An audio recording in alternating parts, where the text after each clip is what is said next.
Nationalist citizen party of India NCPI এই অখ্যাত একটি রাজনৈতিক দল, যা রাতারাতি খবরের শিরোনামে উঠে এসেছে তৃণমূলের 20 জন বিক্ষুব্ধ সাংসদ দলে যোগ দেওয়ার পর থেকে।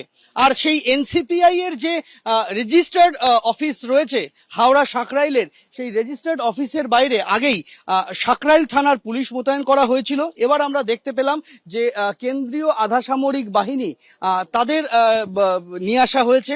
এই যে অফিস এবং বাড়ি, যে বাড়ির মধ্যে প্রতিষ্ঠাতা সদস্যরা যারা রয়েছেন, অর্থাৎ শিউলি কুণ্ডু এবং উত্তীয় কুণ্ডু, যারা প্রতিষ্ঠাতা সদস্য, একজন সভানেত্রী এবং একজন সহসভাপতি দলটির, তারা থাকেন।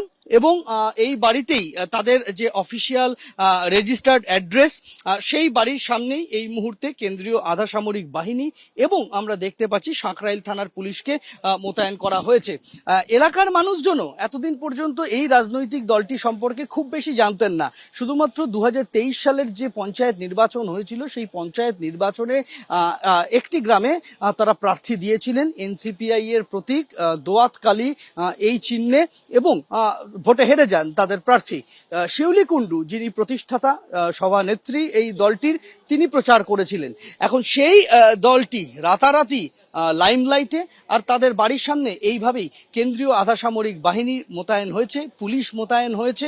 এখন দেখার বিষয় এটাই, জল কোন দিকে গড়ায়। দীপ্তেন্দু চক্রবর্তীর সঙ্গে সন্দীপ সরকার, এবিপি আনন্দ, হাওড়া।